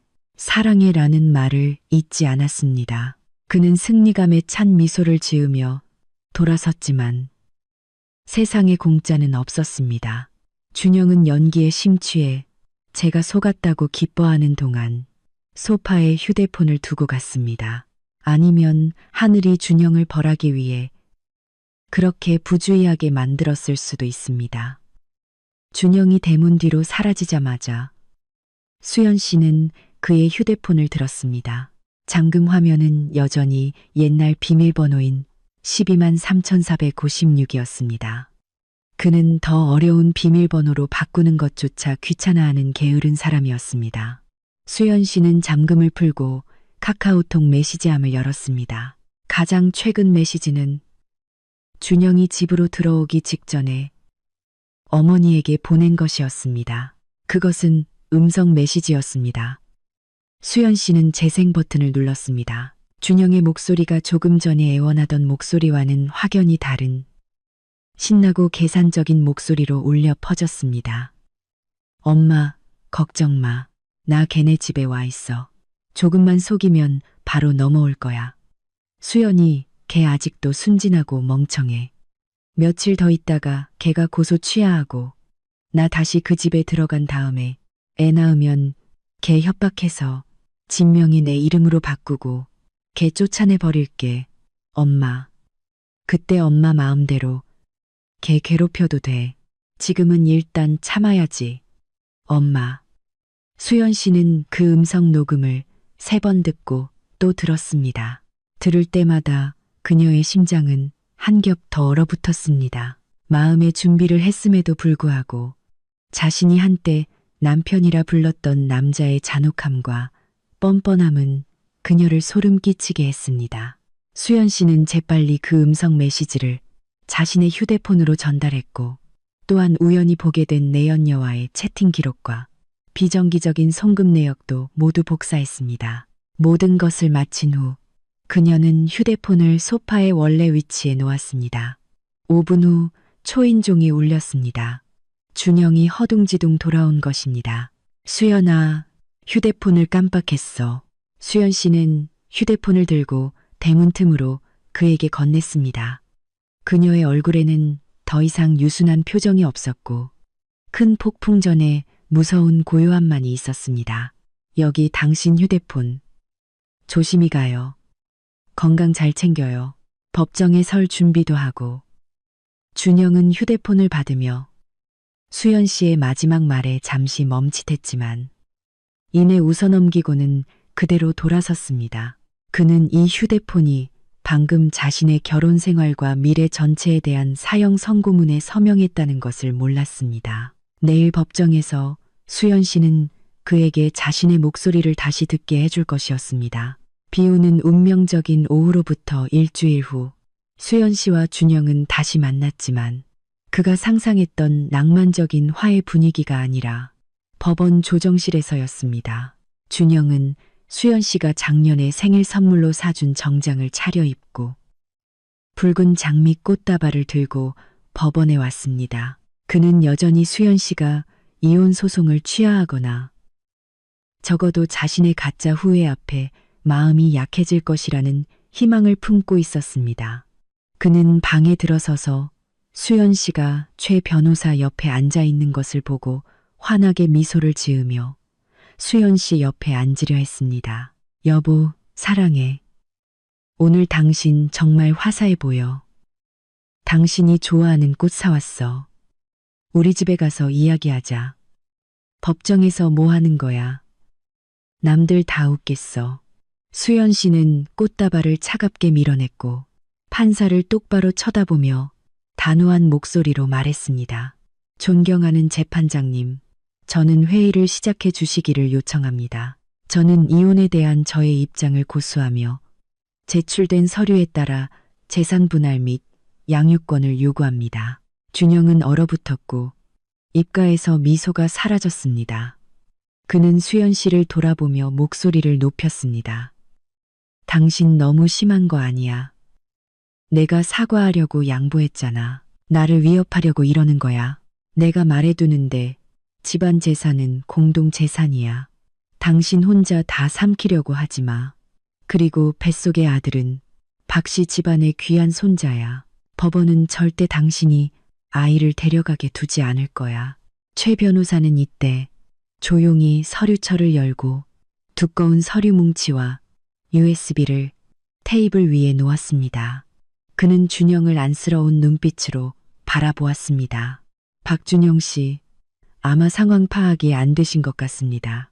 저희는 당신을 위협하는 것이 아닙니다. 저희는 당신이 부부 의무를 위반하고 가정폭력을 행사했으며 공동재산을 은닉한 것에 대한 충분한 증거를 가지고 있습니다. 준영은 코웃음 치며 다리를 꼬았습니다. 재산 은닉. 내 월급이 200만 원인데 내가 뭘 은닉해. 피 묻은 말을 하지 마세요. 수연 씨는 최 변호사에게 신호를 보냈습니다.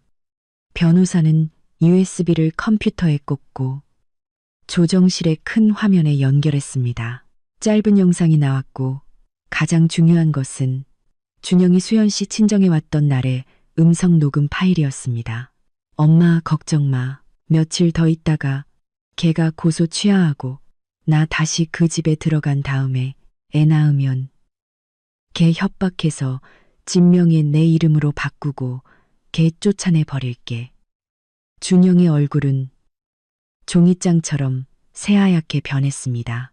그는 더듬거리며 컴퓨터를 뺏으려 달려들었지만 법정 경위가 재빨리 그를 제지했습니다. 아직 끝나지 않았어요. 박준영 씨. 수연 씨는 은행 거래 내역서를 그의 앞에 던졌습니다. 이것은 지난 3년간 당신의 월급 계좌 내역입니다. 당신은 늘 가난하다고 한탄하며 월급이 적다고 했고 우리 가족의 생계를 제가 책임지게 했죠. 하지만 실제로는 매달 30만 원씩 어머니에게 따로 비자금을 모으도록 송금했어요. 그리고 더 파렴치하게도 매달 20만 원씩 사랑하는 아기의 아침 식사비라는 내용으로 직장 동료인 안나영 씨에게 꼬박꼬박 송금했습니다. 당신이 몰래 빼돌린 돈은 총 수천만 원에 달합니다. 준영은 거래 내역서를 들고 손을 덜덜 떨었습니다. 눈앞의 숫자들은 그에게 사형 선고문처럼 보였습니다. 수취인의 이름, 계좌번호, 송금 내용까지 모두 명확했기 때문에 그는 부인할 수 없었습니다. 수연 씨는 그를 바라보았습니다. 눈빛에는 극도의 경멸이 담겨 있었습니다. 당신은 내 돈으로 당신 가족을 부양했고 당신 월급으로는 내 연녀와 비자금을 만들었어요. 나를 당신이 올라타 착취하는 나귀로 본 건가요? 법원은 이 증거를 접수했습니다. 저는 당신이 앞으로 아이에게 양육비를 지급할 의무를 보장하기 위해 모든 계좌를 동결할 것을 요구합니다. 당신이 낭비한 돈의 출처에 대해 세무당국과 법원에 해명할 준비나 하세요.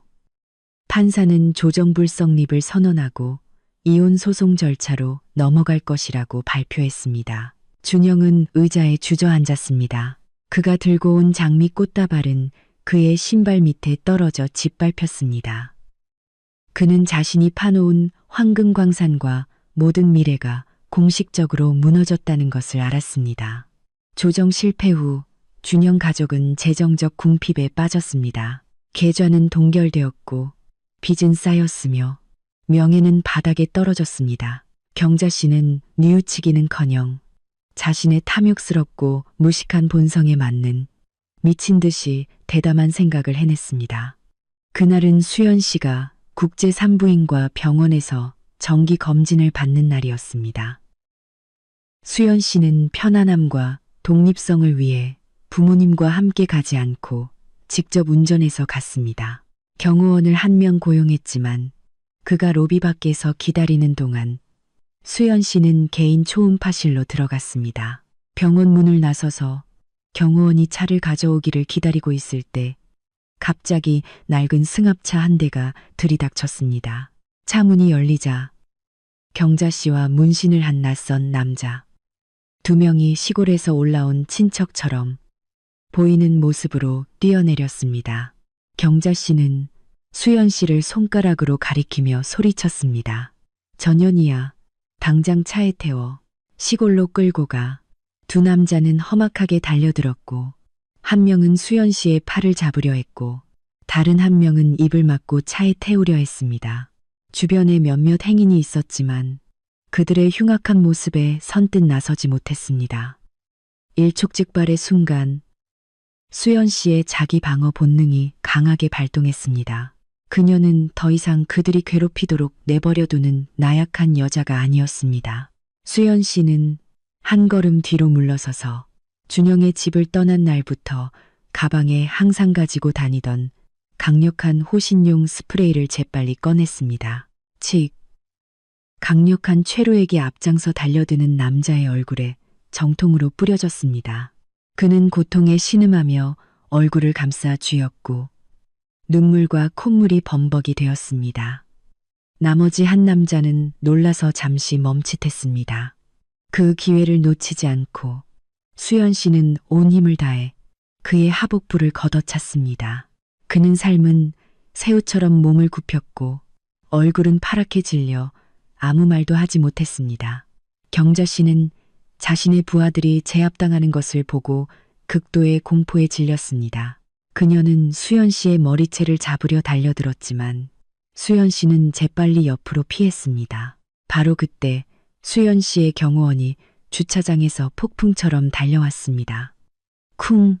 경호원은 얼굴을 감싸 쥐고 있던 남자를 땅에 내리꽂았고 그의 손을 뒤로 꺾어 제압했습니다. 병원 경비원들과 근처를 순찰하던 경찰들도 즉시 출동했습니다. 사이렌 소리가 요란하게 울려 퍼지며 거리를 뒤흔들었습니다.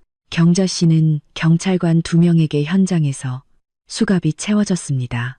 그녀는 울부짖고 몸부림치며 소리를 질렀습니다. 억울해요. 나는 그냥 며느리를 집에 데려가려 했을 뿐인데 나는 아무 짓도 안 했어요. 당신들은 선량한 사람을 체포하고 있어. 수연 씨는 그 자리에 서서 끌려가는 경자 씨를 차가운 눈빛으로 바라보았습니다.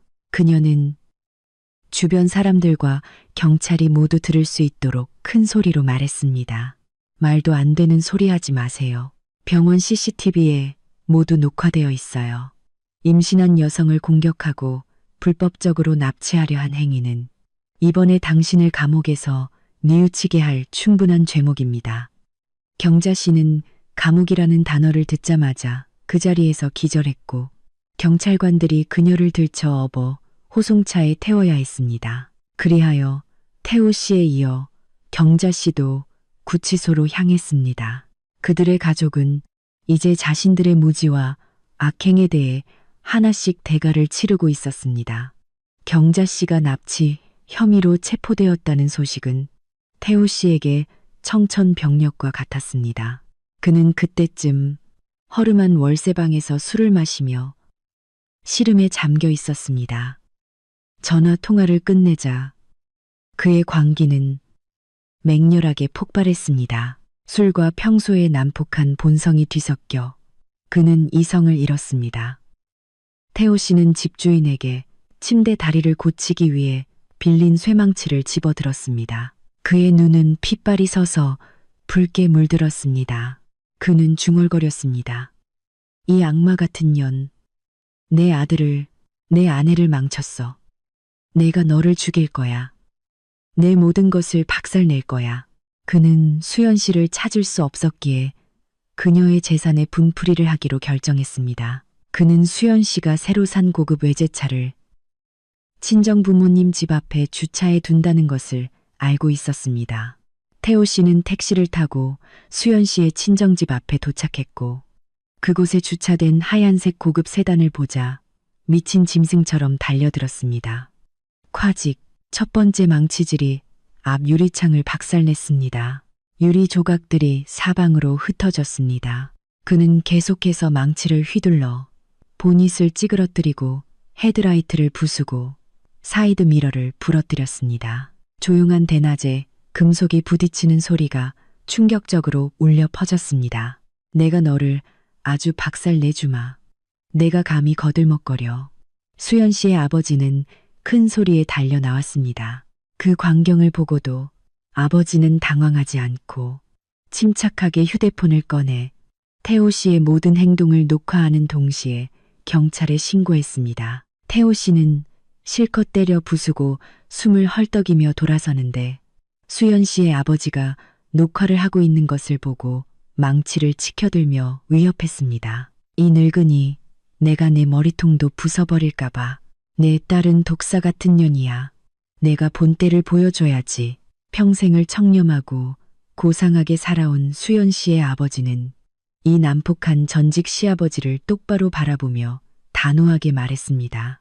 박태호 씨, 망치를 내려놓으세요. 당신은 지금 시민의 재산을 파괴하고 살인 협박을 하고 있습니다. 이 차는 2억 원이 넘는 차예요. 시골에 있는 집이라도 팔아서 물어줄 준비나 하시고 감옥에서 썩을 준비나 하세요. 나는 당신 같은 건달과 절대 합의하지 않을 겁니다. 말이 끝나자마자 경찰차가 도착했고 태호 씨는 즉시 제압되었습니다. 쇠망치는 바닥에 쨍하고 건조한 소리를 내며 떨어졌습니다. 경찰서에서 술이 깬 태호 씨는 두려움을 느꼈습니다. 차량 파손 피해액은 수천만 원으로 책정되었고 이는 무거운 형량으로 형사 기소되기에 충분했습니다. 그는 무릎을 꿇고 수연 씨의 아버지에게 용서를 빌었지만 아버지는 고개를 저으며 기소 요구서에 서명했습니다. 나는 평생 학생들에게 인의를 가르쳤습니다. 하지만 악에 대한 인내는 죄악입니다. 당신은 당신의 만행에 대해 법 앞에 책임져야 합니다. 태호 씨는 그날 바로 구속되었습니다. 부모 모두 감옥에 가면서 준영과 무능한 여동생만이 남아 파멸의 벼랑 끝에 서게 되었습니다. 부모님이 차례로 체포되었다는 소식과 함께 시끄러운 이혼 소송, 그리고 회사 내 공금 횡령 증거까지 폭로되면서 준영은 나락으로 떨어졌습니다. 회사는 명예 실추를 우려하여 즉시 준영을 해고했습니다. 그는 유일한 수입원을 잃었고 허세 때문에 썼던 사채이자와 대출금 상환일이 다가왔습니다. 준영의 휴대폰은 내연녀의 사랑스러운 메시지 대신 채권자들의 협박 전화로 끊임없이 울렸습니다. 준영은 PC방을 전전하고 다리 밑에서 자며 컵라면으로 연명했습니다. 궁핍함은 준영을 미치게 만들었고 그의 머릿속에는 단 하나의 생각만 남아 있었습니다. 이 모든 것은 수연이 때문이다. 수연 때문에 집도 잃고 차도 잃고 직장도 잃고 부모님도 감옥에 갔다. 그는 복수를 원했고 수연 씨가 자신과 함께 죽기를 바랐습니다. 준영은 날카로운 식칼을 사서 몸에 숨겼습니다. 그는 수연 씨의 출퇴근 일정을 알고 있었습니다. 그는 사무실 건물의 지하 주차장에 잠입하여 큰 콘크리트 기둥 뒤에 숨어 기다렸습니다. 저녁 6시 수연 씨가 차를 가지러 지하로 내려왔습니다. 개인 경호원이 안전 확인을 위해 몇 걸음 앞서 걸었습니다. 수연 씨가 막 차 문을 열었을 때 준영이 어둠 속에서 달려나왔습니다. 그의 손에는 번쩍이는 칼이 들려 있었고 눈은 뒤집혔으며 그는 으르렁거렸습니다. 이 악마 같은 년, 내가 너를 죽일 거야. 죽어. 그는 필사적인 속도로 달려들었습니다. 거리는 너무 가까워서 수연 씨는 비명만 지를 수 있었습니다. 하지만 준영은 수연 씨가 고용한 경호원의 전문성을 과소평가했습니다. 준영이 달려 나오자마자 경호원은 극도로 빠르게 반응했습니다. 그는 몸을 돌려 준영이 칼을 쥔 손목에 발차기를 날렸습니다. 딸그락 칼이 멀리 튕겨 나갔습니다. 준영이 정신을 차리기도 전에 그는 턱에 강력한 훅을 맞고 땅에 나자빠졌고 입에서 피가 쏟아져 나왔습니다. 경호원은 즉시 달려들어 준영의 팔을 꺾고 차가운 콘크리트 바닥에 단단히 눌러 놓았습니다. 수연 씨는 차문에 기대어 서서 심장이 쿵쾅거렸지만 평정심을 유지하려 했습니다. 그녀는 도마 위의 물고기처럼 몸부림치는 준영을 내려다보았습니다. 그의 눈빛은 원망과 절망으로 가득했습니다. 날 놔줘. 내가 쟤를 죽여야 해. 나는 더 이상 잃을 게 없어. 수연 씨는 한 걸음 가까이 다가섰고 그의 위에서 내려다보며 사신스셴의 판결처럼 차가운 목소리로 말했습니다. 당신이 틀렸어요. 준영 씨. 당신에게는 아직 잃을 것이 남아 있어요. 그건 바로 자유예요. 나를 죽이면 당신이 고통에서 벗어날 수 있다고 생각했나요? 아니요. 당신은 감옥에서 썩게 될 거예요. 건물 경비원과 경찰이 재빨리 도착하여 준영을 연행했습니다. 그의 비참한 뒷모습을 보면서 수연 씨는 통쾌함을 느끼기보다 스스로 밥그릇을 걷어차고 자신의 미래를 불태운 한 남자에 대한 연민을 느꼈습니다. 하지만 그녀는 그의 광기가 여기서 멈추지 않을 것임을 알았습니다. 준영은 고의적 상해 및 살인 협박 혐의로 체포되었지만 심신미약 진단서로 인해 지역 감시하에 조사를 받기 위해 석방되었습니다. 하지만 법의 관용은 마지막 범죄가 폭발할 기회가 되었습니다. 준영은 시골로도 월세방으로도 돌아가지 않았습니다.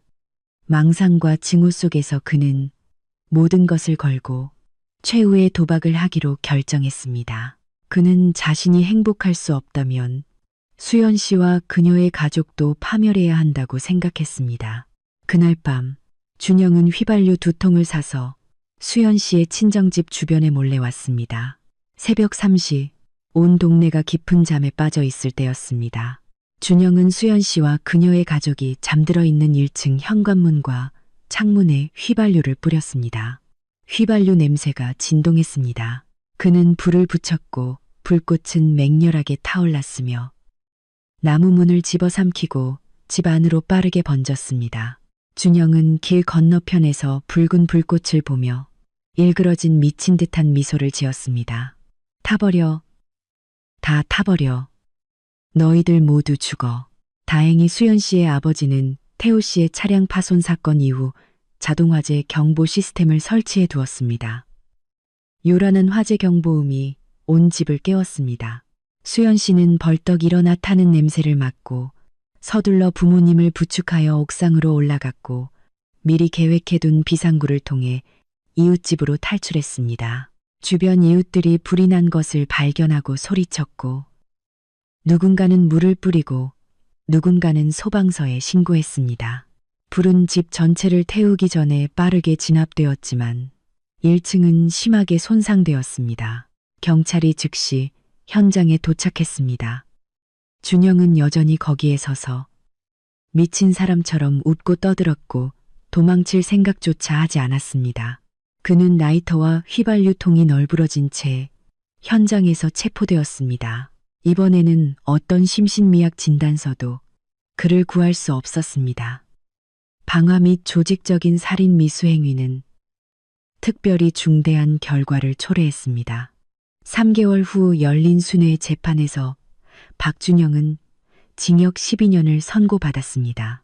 판사가 선고를 내릴 때 준영은 피고인석 앞에 고개를 숙인 채 수연 씨 쪽을 감히 쳐다보지 못했습니다.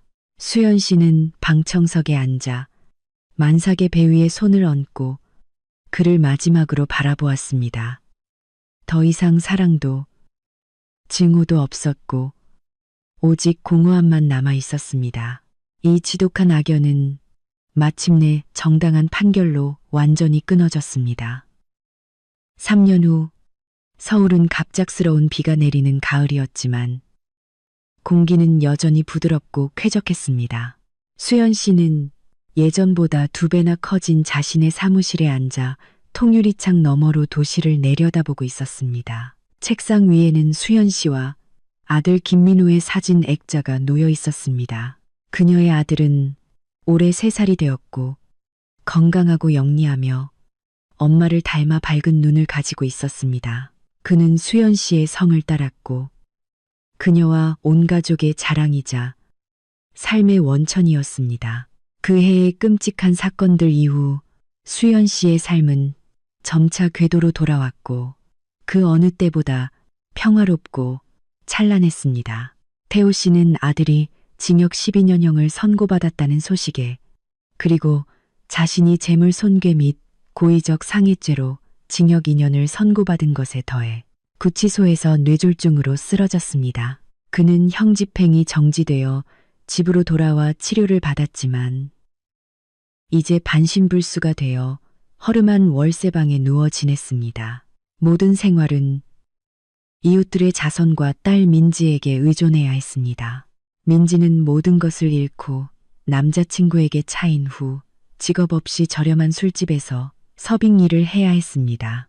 그녀는 눈에 띄게 늙었고 매일 밤 성격이 까다롭고 더러운 아버지 수발을 들면서 게으르고 방탕했던 지난날의 대가를 치렀습니다. 경자 씨는 형기를 마치고 돌아왔지만 집이 파괴되고 남편은 불구 아들은 감옥에 간 모습을 보고 정신을 놓아버렸습니다. 사람들은 머리가 헝클어진 노파가 시장을 배회하며 쓰레기통을 뒤져 음식을 찾고 입으로는 준영과 수연의 이름을 중얼거리는 것을 종종 보았습니다. 비가 오는 어느 날 그녀는 무의식 중에 도로를 건너다가 교통사고를 당해 고독하게 세상을 떠났습니다. 그리고 수연 씨는 괴로운 과거를 떨쳐내고 더욱 강하게 일어섰습니다. 그녀는 재혼하지 않고 경력 개발과 아들 양육에 집중했습니다. 그녀는 자신의 이야기를 바탕으로 가정, 폭력 피해, 여성을 지원하는 재단을 설립하여 그들이 지옥 같은 결혼 생활에서 벗어날 수 있도록 목소리와 법적 지원을 제공했습니다. 민호가 방으로 뛰어들어와 수연 씨의 품에 안겼습니다. 엄마, 오늘 밤 우리 아이스크림 먹으러 가요. 할머니, 할아버지도 로비에서 기다리고 계세요. 수연 씨는 아들을 품에 안고 아기의 향기를 맡으며 행복하게 미소 지었습니다. 좋아, 엄마랑 같이 가자. 수연 씨는 아들을 안고 사무실을 나섰습니다. 창밖에는 황혼이 찬란하게 내려앉고 있었습니다. 하지만 그녀는 내일 아침 새로운 희망과 기쁨을 안고 해가 다시 뜰 것임을 알았습니다. 과거는 다쳤고 악인은 벌을 받았으며 선한 사람은 마침내 자신에게 합당한 평안을 찾았습니다. 이 이야기는 참을 인자, 셋이면 살인도 면한다는 옛말이 모든 상황에 적용되지 않음을 보여줍니다. 부당한 학대와 착취에 맞서 용기 있게 자신과 아이를 보호하는 것이 진정한 자기 존중이며 피해자가 침묵을 깨고 법과 사회의 도움을 받아 체계적으로 대응할 때 정의가 실현될 수 있음을 강조합니다. 또한 허영과 탐욕으로 가득 찬 삶은 결국 스스로를 파멸로 이끈다는 엄중한 교훈을 남깁니다. 김수연 씨의 복수와 정의 실현 과정 중 가장 통쾌했던 순간은 언제였나요? 가정폭력 피해자가 법적인 도움을 받는 것이 얼마나 중요하다고 생각하시는지 여러분의 의견을 댓글로 나눠주세요. 이 이야기가 마음에 드셨다면 좋아요를 누르고 구독과 알림 설정을 통해 편안한 노후 채널의 다음 이야기도 놓치지 마세요. 감사합니다.